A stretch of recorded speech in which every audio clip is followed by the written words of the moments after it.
मसीह यस्सु के कादरोजीम नाम में आप सबकी सलामती हो। मैं आप सबको हमारे हर रोज की बाइबल रीडिंग के प्रोग्राम में खुशामदीद कहती हूँ। मेरे अजीजों, कल हमने खुदावंद के कलाम में से यशवा की किताब उसके 10वें बाब की बाइबल रीडिंग की थी और आज हम अपनी बाइबल रीडिंग को आगे बढ़ाते हुए खुदावंद के कलाम में से यशवा की किताब उसका 11वां बाब और उसकी पहली आयत से लेकर 23वीं आयत तक यानी कि इस बाब के आखिर तक खुदावंद के कलाम को पढ़ेंगे। और इससे पहले मैं खुदावंद के कलाम को पढ़ना शुरू करूं, आप सबसे गुजारिश करती हूं कि आप जितने मेरे साथ ऑनलाइन आ चुके हैं इस वीडियो को जरूर अपनी वॉल पर और दूसरे ग्रुप्स में शेयर करें ताकि मजीद लोग हमें खुदावंद का कलाम सुनने के लिए ज्वाइन कर सकें। सो आए मेरे साथ अपने बाइबल मुकद्दस को जरूर खोलें और निकालें यशवा की किताब उसका 11वां बाब और उसकी पहली आयत से लेकर पहली आयत से यूं लिखा है, जब हजूर के बादशाह याबीन ने यह सुना तो उसने मदून के बादशाह योबाब और सिमरून के बादशाह और अक्षाब के बादशाह को और उन बादशाहों को जो शिमाल की तरफ कोहिस्तानी मुल्क और किंद्रत के जनूब के मैदान और नशीब की जमीन और मगरिब की तरफ दूर की तफा जमीन में रहते थे और मशरिक और मगरिब के कनानियों और अमूरियों और हित्तियों और फरजइयों और कोहिस्तानी मुल्क के यबूसियों और हवियों को जो हरमून के नीचे मिस्फान के मुल्क में रहते थे बुलवा भेजा। तब वो और उनके साथ उनके लश्कर यानी एक अम्बवा कसीर जो तादाद में समुंदर के किनारों की रेत की मानित था, बहुत से घोड़ों और रथों को साथ लेकर निकले और ये सब बादशाह मिलकर आए और उन्होंने मैरूम की झील पर इकट्ठे डेरे डाले ताकि इस्राएलियों से लड़ें। तब खुदावंद ने यशवा से कहा कि उनसे ना डर, क्योंकि कल इस वक्त मैं उन सब को इस्राएलियों के सामने मार कर डाल दूंगा। तू उनके घोड़ों की कूंचे काट डालना और उनके रथ आग से जला देना। चुनाचे यशवा और सब जंगी मर्द उसके साथ मैरूम की झील पर नागहान उनके मुकाबला को आए और उन पर टूट पड़े और खुदावंद ने उनको इस्राएलियों के कब्जा में कर दिया। सो उन्होंने उनको मारा और बड़े सैदा और मिसरफात अलमाइम और मशरिक में मिसफाद की वादी तक उनको रगेदा और कत्ल किया, यहाँ तक कि उनमें से एक भी बाकी ना छोड़ा। और यशवा ने खुदावंद के हुक्म के मुआफिक उनसे किया कि उनके घोड़ों की कूंचे काट डाली और उनके रथ आग से जला दिए।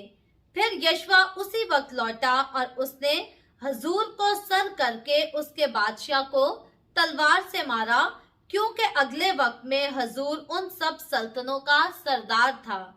और उन्होंने उन सब लोगों को जो वहां थे तह तैग करके उनको बिल्कुल हलाक कर दिया, वहां कोई मुंतफिस बाकी ना रहा। फिर उसने हजूर को आग से जला दिया, हसूर को आग से जला दिया। और यशवा ने उन बादशाहों के सब शहरों को और उन शहरों के सब बादशाहों को लेकर और उनको तह तैग करके बिल्कुल हलाक कर दिया, जैसा खुदावंद ने अपने बंदा मूसा से हुक्म किया था। लेकिन जो शहर अपने टीलों पर बने हुए थे उनमें से किसी को इस्राएलियों ने नहीं जलाया सिवा हसूर के, जिसे यशवा ने फूंक दिया था। और उन शहरों के तमाम माले गनीमत और चौपायों को बनी इस्राएल ने अपने वास्ते लूट में ले लिया, लेकिन हर एक आदमी को तलवार की धार से कत्ल किया, यहाँ तक कि उनको नाबूद कर दिया और एक मुंतफिस को भी बाकी ना छोड़ा। जैसा खुदावंद ने अपने बंदा मूसा को हुक्म दिया था, वैसा ही मूसा ने यशवा को हुक्म दिया और यशवा ने वैसा ही किया। और जो हुक्म खुदावंद ने मूसा को दिया था उनमें से किसी को उसने बगैर पूरा किए ना छोड़ा। सो यशवा ने उस सारे मुल्क को यानी कोहिस्तानी मुल्क और सारे जनूबी कता और जुम्बश जशन के सारे मुल्क और नशीब की जमीन और मैदान और इसराइलियों के कोहिस्तानी मुल्क और उसी के नशीब की जमीन कोहे खल्क से लेकर जो सईद की तरफ से जाता है बालजद तक, जो वादिये लुबनान में कोहे हरमून के नीचे है, सबको ले लिया और उनके सब बादशाहों पर फतह हासिल करके उसने उनको मारा और कत्ल किया। और यशवा मुद्दत तक उन सब बादशाहों से लड़ता रहा। सो हवियों के जो जबून के बाशिंद सिवा हवियों के जो जबून के बादशाह थे और किसी शहर ने बसनी इसराइल से सुलह नहीं की, बल्कि सबको उन्होंने लड़कर फतह किया, क्योंकि ये खुदावंद ही की तरफ से था कि वो उनके दिलों को ऐसा सख्त कर दे कि वो जंग में इसराइल का मुकाबला करे, ताकि वो उनको बिल्कुल हलाक कर डाले और उन पर कुछ मेहरबानी ना हो, बल्कि वो उनको नेस्तो नाबूद कर दे, जैसा खुदावंद ने मूसा को हुक्म दिया था। फिर उस वक्त यशवा ने आकर अनाकियम को कोहिस्तानी मुल्क यानी हबरून और दबीर और अनाब से बिल्कुल यहूदा के सारे कोहिस्तानी मुल्क और इसराइल के सारे कोहिस्तानी मुल्क से काट डाला। यशवा ने उनको उनके शहरों समेत बिल्कुल हलाक कर दिया। सो अनाकियम में से कोई बनी इसराइल के मुल्क में बाकी ना रहा, फकत गजा और जात और अशदूद में थोड़े से बाकी रहे। बस जैसा खुदावंद ने मूसा से कहा था, उसके मुताबिक यशवा ने सारे मुल्क को ले लिया और यशवा ने उसे इसराइलियों को उनके कबीलों की तकसीम के मुआफिक मिरास के तौर पर दे दिया और मुल्क को जंग से फरागत मिली। खुदावंद के पाक कलाम पढ़े और सुने जाने पर खुदावंद की बरकत हो। खुदावंद का शुक्र हो मेरे अजीजों। खुदावंद के कलाम में से यशवा की किताब उसके 11वें बाब की बाइबल रीडिंग को हमने किया है,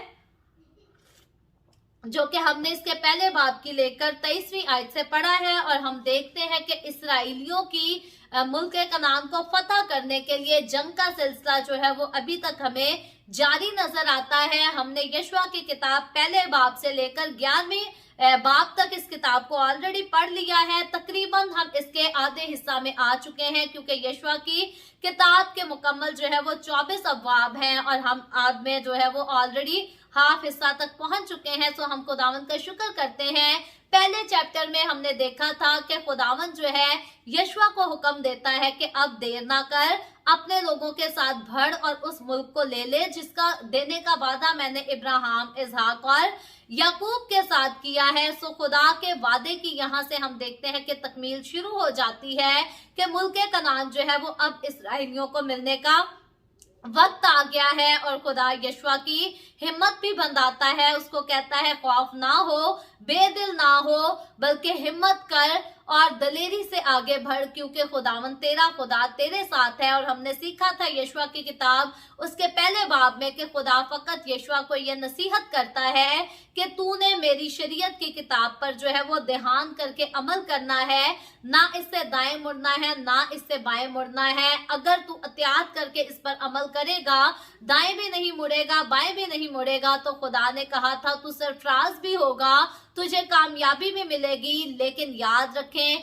कि खुदा जब भी अपनी बरकतों के वादे करता है और सामने कंडीशंस रखता है, अगर इंसान खुदा के जो है वो हुक्मों को तोड़ दे, उनकी नाफरमानी करे, तो वो बरकतें जो है वो लानत में बदल जाती हैं। सो इंसान के लिए जरूरी है कि जिन बातों का जैसा खुदा ने उसको हुक्म दिया है वैसे ही करे।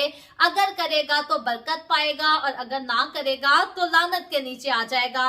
हम देखते हैं यहाँ पर खुदा का बंदा यशवा जो है वो बड़े तरतीब के साथ और बड़ी वफादारी और बड़ी दलेरी के साथ जो है खुदा के हुक्मों को हमें यहाँ पर मानता हुआ नजर आता है। इस बात की जब हम पहली आयत पर गौर करते हैं 11वें बाब की, तो यहाँ पर पहली आयत का पहला हिस्सा मैं पढ़ूंगी। आगे चलकर हम सारी आयतों को नहीं पढ़ेंगे तरतीब से, क्योंकि यहाँ पर फिर से जंग का सिलसिला जारी है। सो हम चुनिंदा बातों पर गौर करेंगे। लिखा है, जब हसूर के बादशाह याबीन ने यह सुना तो उसने मदून के बादशाह और फिर आगे मजीद जगहों के बादशाहों का जो है वो नाम लिखे गए हैं कि कौन कौन सी जगह के बादशाह को उसने लिया और उनको हुक्म देकर जो है वो बुलवा भेजा।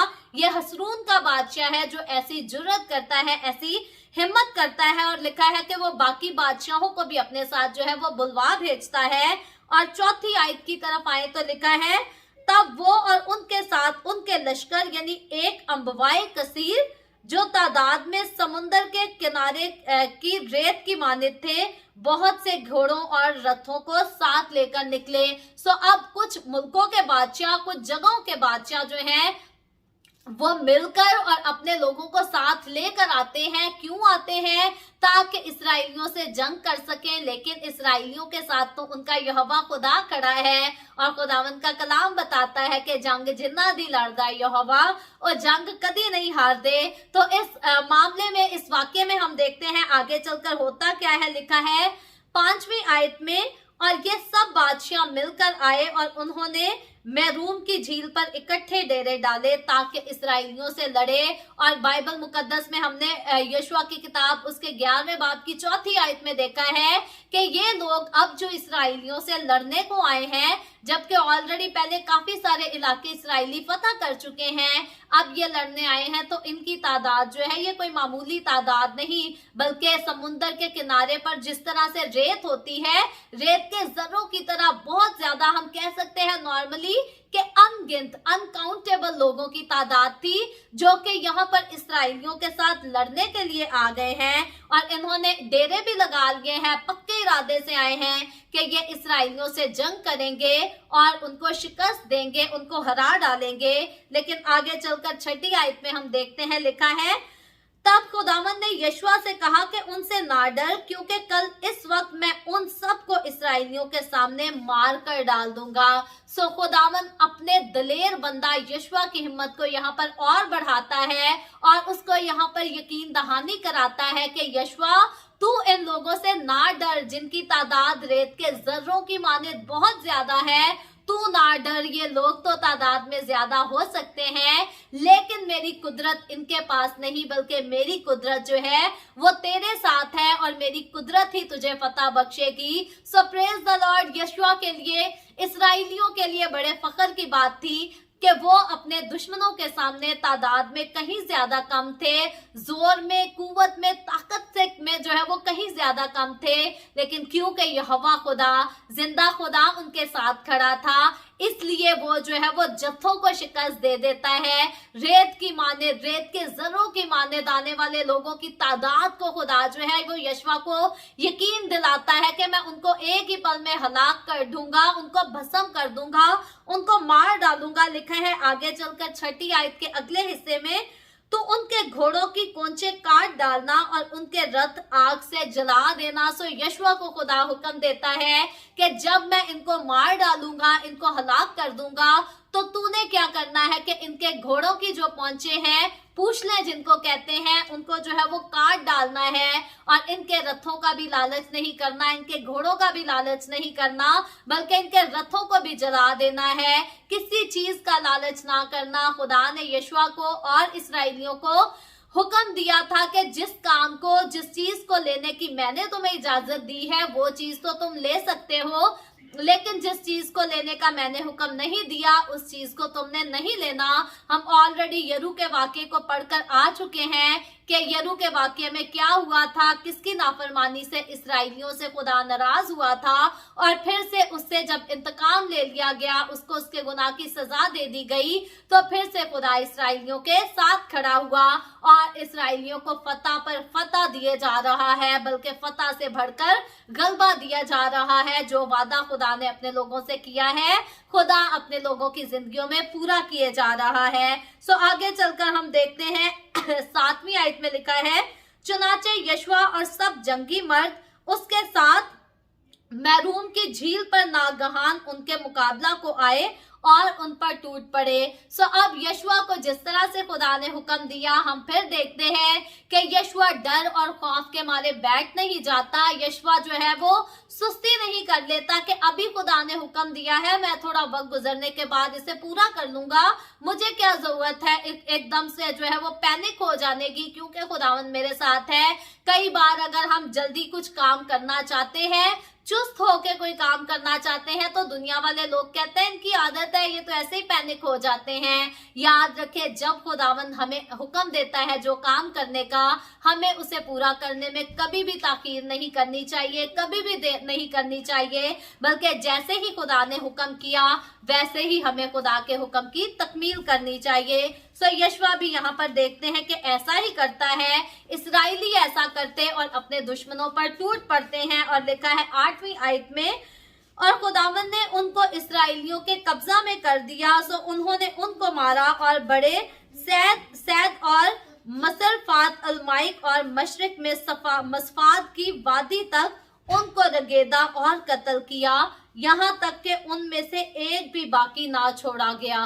सो हम देखते हैं कि वो लोग जिनकी तादाद जो है वो रेत के जर्रों से भी ज्यादा तादाद या उनकी मानित तादाद नजर आती है, और इस्राएली तादाद में कम नजर आते हैं। जब इस्राएलियों ने अपने दुश्मनों पर हमला किया तो उन्होंने जो है उन पर फतह पाई, और इस फतह की वजह क्या थी? क्योंकि यहोवा खुदा इस्राएलियों के साथ खड़ा था और वही इनके लिए जंग को लड़ने वाला खुदा था, वही इनको फतह देने वाला खुदा था। हमने कल के चैप्टर में देखा था कि कल के चैप्टर में 10वें चैप्टर में, यशुआ की किताब 10वें चैप्टर में, वहां तो सूरज एक जगह रुक गया, चांद एक जगह रुक गया, और खुदा की कुदरत ने बड़ा काम किया इस्राएलियों के लिए। यहाँ हम देखते हैं ना तो सूरज रुका ना तो चांद रुका, फिर भी खुदा की कुदरत ने कसरत से काम किया। सो मेरे और आपके हमारे खुदा की कुदरत जो है वो सूरज और चांद के ना तो रुकने से चलती है ना चलने से चलती है, बल्कि सूरज चले या चांद चले फिर भी खुदा की कुदरत चलती है, काम करती है। सूरज रुक जाए या चांद रुक जाए या ये दुनिया क्यों ना थम जाए या दुनिया क्यों ना भस्म हो जाए, खुदा की कुदरत फिर भी काम करती रहेगी। खुदा की कुदरत को कोई भी जो है वो अपने काबू में नहीं कर सकता, लेकिन खुदा अपनी कुदरत से इस पूरी दुनिया को, आसमान और इस जमीन को, और इस जमीन पर रहने वाली, जमीन के नीचे रहने वाली, आसमान के ऊपर रहने वाली सब चीजों को जो है वो एक ही वक्त में अपने कंट्रोल में रखता है, अपने काबू में रखता है। इसीलिए हम कहते हैं कि मेरे और आपके खुदा से ज्यादा कुदरत जो है ना तो किसी के पास थी, ना है और ना कभी हो सकेगी। हमारा खुदा जो है वो जलाली खुदा है, वो अव्वल और आखिर है, वो अल्फा और ओमेगा है, और वही हमारे चेहरों पर जो है वो जलवागर होता और हमारे चेहरों को अपने नूर से जो है वो मुनव्वर करके रखता है। Praise the Lord. ये हमारे खुदा का प्यार, उसकी मोहब्बत है जो उसके लोगों के साथ हमेशा बनी रहती है। यही खुदा की मोहब्बत थी जो इस्राएलियों और यशुआ के साथ भी थी और उनके दुश्मनों के सामने उनको फतह बख्शती थी। आगे चलकर हम देखते हैं 9वीं आयत में लिखा है, और यशुआ ने खुदावंद के हुक्म के मुआफिक उनसे किया कि उनके घोड़ों की कूंचें काट डाली और उनके रथ आग से जला दिए। यहाँ पर हम देखते हैं कि यशुआ को जिस तरह से खुदावंद ने कहा उसने वैसा ही किया, ना तो दाएं मुड़ा ना तो बाएं मुड़ा, बल्कि अत्याद करके उसने जो है खुदा के हुक्म की ताबेदारी की। हालांकि आगे चलकर फ्यूचर में जाकर हम देखेंगे कि साउल बादशाह जो कि इस्राएल की तारीख का पहला बादशाह होगा, उसको भी खुदा अमालिकियों के साथ जब जंग लड़ते हुए एक हुक्म देगा तो वो उस हुक्म की मुकम्मल तौर पर ताबेदारी नहीं करेगा, और उसका सबब क्या होगा? उसकी वजह से उससे बादशाही जो है वो छीन ली जाएगी। ये वाकयात ऑलरेडी पास में हो चुके हैं, लेकिन हम इन वाकयात के बारे में फ्यूचर में जाकर पढ़ेंगे और जरूर नई बातें, बहुत कुछ हमें वहां से भी सीखने को मिलेगा। सो अगर आप डेली बेसिस पर खुदावंद के कलाम को मिलकर सीखते रहेंगे तो जिस तरह से हमने पैदाइश की किताब से लेकर अब तक यशुआ की किताब तक बेशुमार, अनगिनत, अनकाउंटेबल न्यू बातों को सीखा है, इसी तरह मजीद आगे बढ़कर हम और नई से नई बातें सीखते चलेंगे और खुदावंद की हजूरी में और ज्यादा मजबूत होते चले जाएंगे। आगे चलकर हम देखते हैं, लिखा है 14वीं आयत में, और यशुआ ने उन बादशाहों के सब शहरों को और उन शहरों के सब बादशाहों को लेकर उनको तह तैक करके बिल्कुल हलाक कर दिया, जैसा खुदावंद के बंदा मूसा ने उनसे हुक्म किया था। खुदा ने मूसा को हुक्म दिया और मूसा ने खुदा के हुक्म को यशवा तक और तमाम इस्राएलियों तक पहुंचा दिया। और उसी हुक्म के मुताबिक यशवा ने क्या किया, ना तो किसी बादशाह पर रहम किया ना किसी और पर, बल्कि सबको हलाक करके सबको मार डाला। और वो जगह जिनको लेने का, जिनको हासिल करने का खुदा ने हुक्म दिया था, उनको खुदावन के नाम से, खुदावन के जोरे बाजू के वसीला से हासिल कर लिया, फतह कर लिया। हम देखते ये हैं कि फिर से अगर कोई इंसान सोचे कि कनान में रहने वाले बादशाहों के साथ ज्यादती हुई, उन पर जुल्म भरपा किया गया, तो ऐसा नहीं है मेरे अजीजों। गुनाह की गुलामी मौत है। यहाँ पर इन लोगों का गुनाह जो है वो बहुत अरूज पर चढ़ चुका था और अब इनकी उदालत का वक्त था। जरूर था कि गुनाहगार मिटाए जाएं और खुदावन के रास्तबाज लोगों को जो है वो पाक सरजमीन दे दी जाए, क्योंकि मुल्क कनान जो है वो खुदावन के नजदीक बड़ी अहमियत रखता है। इसराइल का मुल्क जो है वो खुदावन के नजदीक बड़ी अहमियत रखता है और वो अच्छा मुल्क जो खुदा के लिए बड़ा खास था, खुदा ने गुनाहगारों को उस मुल्क से निकाल कर भस्म कर दिया और अपने अपने पाक और मुकद्दस लोगों को, जिनको खुदा ने खुद पाक किया था, उनको वो मुल्क दे दिया ताकि उनकी दायमी मलकियत होकर जो है हमेशा के लिए उनकी अब्दी मिरास बनी रहे। मैं और आप हम देखते हैं कि आज हमारे साथ खुदावन क्या सलूक करता है। अगर हमारी जिंदगी में गुनाह आ जाते हैं तो आज खुदा हमें हलाक नहीं करता, बल्कि वो हमारे गुनाहों को हमारे अंदर से निकाल फेंकता है और हमें नया जीवन देता है और हमें इस लायक बनाता है कि हम जो है वो आसमानी मुल्क के कनान में जो है वो दाखिल हो सके, यानी कि नया आसमान और नई जमीन में जाने के लायक हो सके। फजल के दौर के लोगों की तो बात ही अलग है। पुराने दौर के लोग जो थे, पुराने अहद की कलीसिया जो थी, उनके लिए कानून बड़े सख्त नजर आते हैं, लेकिन नए अहद की कलीसिया के लिए खुदावन ने कानून बड़े आसान कर दिए हैं। कफारा अदा किया जा चुका है। याद रखें मेरे अजीजों, अगर मैं और आप खुदावन के कफारे को जान चुके हैं, खुदावन को अपना चुके हैं, तो हमने भी यशवा की तरह अतियाहत करके खुदा के हुक्मों पर अमल करना है। ना दाएं मुड़ना है ना बाएं मुड़ना है, बल्कि खुदावन की बातों को मानना है और तब ही हमें इकबालमंदी की राह भी नसीब होगी और आसमानी कनान में, नए आसमान, नई जमीन और नए यरूशलेम में हम वाकई ही शिरकत भी कर सकेंगे। आगे चलकर देखें तो 14वीं आयत हम बल्कि पढ़ चुके हैं। लिखा है आगे, मैं पढ़ती हूँ दोबारा इस आयत को। और यशवा ने उन बादशाहों के सब शहरों और उन शहरों के सब बादशाहों को लेकर उनको तह तैक करके बिल्कुल हलाक कर दिया, जैसा खुदावन ने अपने बंदा मूसा को हुक्म दिया था। और जो जो हुक्म खुदावन ने मूसा को दिया था, ये 15वीं आयत का आखिरी हिस्सा मैं पढ़ रही हूँ। लिखा है, जो जो हुक्म खुदावन ने मूसा को दिया था, उनमें से किसी को उसने बगैर पूरा किए नहीं छोड़ा। यानी कि ना तो वो खुदावंद के कलाम से दाएं मुड़ा ना वो बाएं मुड़ा, बल्कि जैसे जैसे जो जो हुक्म दिए गए थे, यशवा ने अतियात करके, मुकम्मल तौर पर अतियात करके उनको पूरा किया और खुदावंद की हजूरी में मकबूल हो गया। इकबालमंदी उसकी जिंदगी का जो है वो हिस्सा बन गई। आगे चलकर देखें 16वीं आयत में लिखा है, यशवा ने उस सारे मुल्क, आगे चलकर इससे बाद जो है वो 17वीं आयत के अगले हिस्से में लिखा है, यशवा ने उस सारे मुल्क को ले लिया और उनके सब बादशाहों पर फतह हासिल करके उसने उनको मारकर कत्ल कर दिया। अब इनको मारना, इनको कत्ल करना जो है ये खुदा का हुक्म था। खुदा ने गुनाहगारों को हलाक करके अपने लोगों को जिंदगी देनी थी, रहने के लिए जगह मुहैया करनी थी।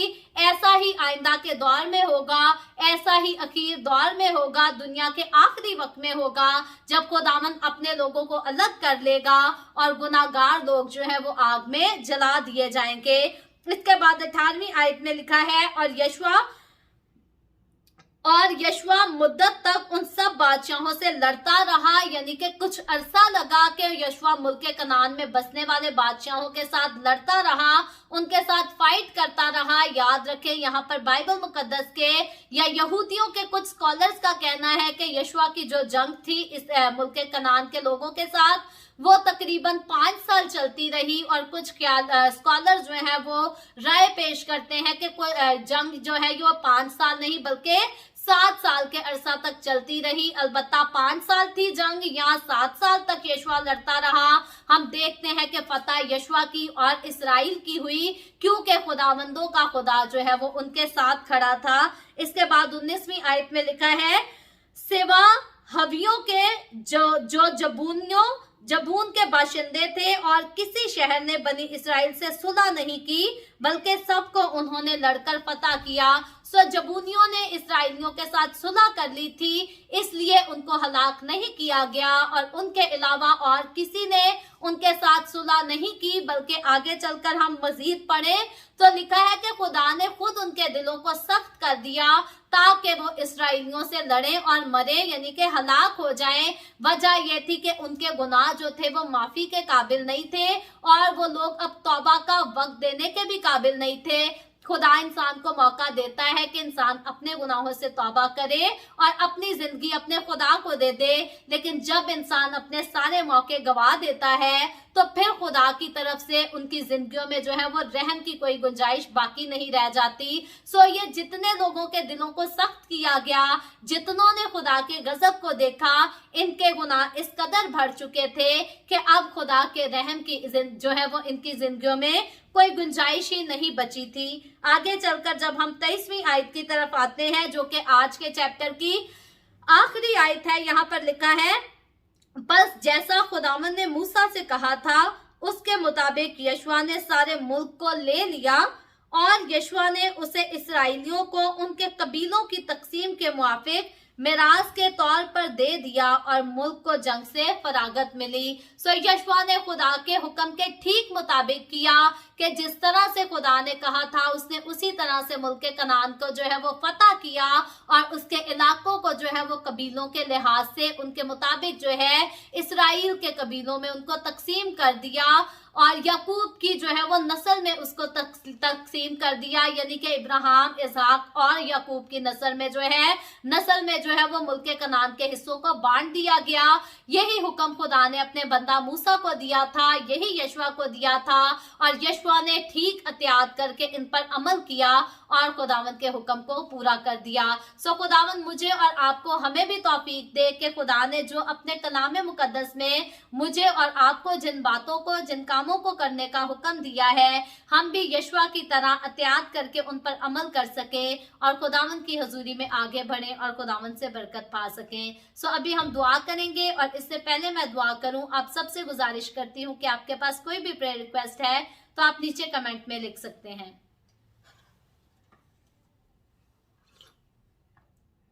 आए हम सब दुआ करेंगे। Hallelujah hallelujah. प्यार से भरे जिंदा आसमानी बाप, ऐ लश्करों के रब, मैं तेरे प्यारे बेटे अपने प्यारे खुदावंद यीशु मसीह नासरी के नाम में तेरे कदमों में आती हूँ। तेरी शुक्रगुजारी करती हूँ इस वक्त के लिए जो तूने हमें बख्शा ताकि हम तेरे पाक कलाम को पढ़कर सुनकर इससे बरकत हासिल कर सकें। ऐ बाप आसमानी, जितने लोग मेरे साथ ऑनलाइन आए हैं तेरे पाक कलाम को सुनने के लिए, सीखने के लिए, इन तमाम लोगों पर अपना हाथ बढ़ा, अपने लोगों को छू बरकत दे, अपनी पनाह में ले, अपने जलाल, अपनी गवाही के लिए इस्तेमाल कर, अपने लोगों के घरानों को छू बरकत दे। बाप आसमानी, जो लोग बाद में इस वीडियो को सुनकर तेरे कलाम को सीखेंगे तू उनको भी बरकत देना, उनके घरानों को भी बरकत देना और उनको भी अपने जलाल के लिए इस्तेमाल करना। ऐ बाप आसमानी, जितने लोगों ने इस वीडियो के नीचे कमेंट्स में अपनी अपनी दरखास्तें लिखी हैं, मैं तेरी बंदी होते हुए तेरे लोगों की तमाम दरखास्तों को तेरे सामने पेश करती हूँ, तुझसे मिन्नत करती हूँ, दरखास्त करती हूँ, अपने लोगों पर अपना हाथ बढ़ा, तमाम तरह की बीमारियों से, दुखों, तकलीफों, परेशानियों से अपने लोगों को आजाद कर, ताकि तेरे लोग आजाद होकर तेरी शुक्रगुजारी करें, तेरे नाम की गवाही दे सकें। ऐ बाप आसमानी, मैं तेरे तमाम खादमों को, मुकद्दसीन को, पाकलीसियाओं को, परस्तारों को तेरी हजूरी में याद करती हूँ, उन सब पर भी अपना हाथ बढ़ा, सबको बरकत दे, अपनी पनाह में लिए रख, अपने जलाल, अपनी गवाही के लिए सबको और ज्यादा कसरत से इस्तेमाल कर। बनी इसराइल पर तेरी बरकत, तेरी सलामती हो और हम सब पर भी तेरी बरकत और सलामती हमेशा होती रहे। मसीह यीशु के नाम में ये दुआ मांगती हूँ, आमीन। खुदावंद की सिखाई हुई दुआ में शरीक होंगे। आए हमारे बाप तो जो आसमान पर है, तेरा नाम पाक माना जाए, तेरी बादशाही आए, तेरी मर्जी जैसे आसमान पर पूरी होती है जमीन पर भी हो। हमारे रोज की रोटी आज हमें दे, जिस तरह हम अपने कर्जदार को माफ करते हैं, तू भी हमारे कर्ज हमें माफ कर। हमें आजमाइश में ना पड़ने दे, बल्कि बुराई से बचा, क्योंकि बादशाही, कुदरत और जलाल हमेशा तेरे ही हैं। आमीन आमीन। खुदावंद आप सबके साथ हो, आप सबको बहुत बरकत दे। मेरे साथ हर रोज ऑनलाइन आकर खुदावंद के कलाम को सुनने के लिए आप सबका बहुत ज्यादा शुक्रिया। इस कलाम को जगह जगह शेयर करते रहें ताकि हम सबके वसीला से अंजील की मनादी कसरत से हो सके। सो कल फिर खुदावंद ने चाहा तो इसी तरह the way of haven Facebook page पर और YouTube channel Maria evangelist Maria official पर हम ऑनलाइन आकर खुदावंद के कलाम को सीखेंगे। पाकिस्तान के सुबह 7 बजे, इंडिया के सुबह 7:30 बजे और कनाडा टोरंटो टाइम के मुताबिक रात को 10 बजे। आप जरूर खुद भी आए, दूसरों को भी दावत दें ताकि मजीद लोग हमारे साथ मिलकर खुदावंद के कलाम को सीखते रहें और खुदावंद की हजूरी में आगे बढ़ते रहें। सो खुदावंद आप सबके साथ हो। आमीन।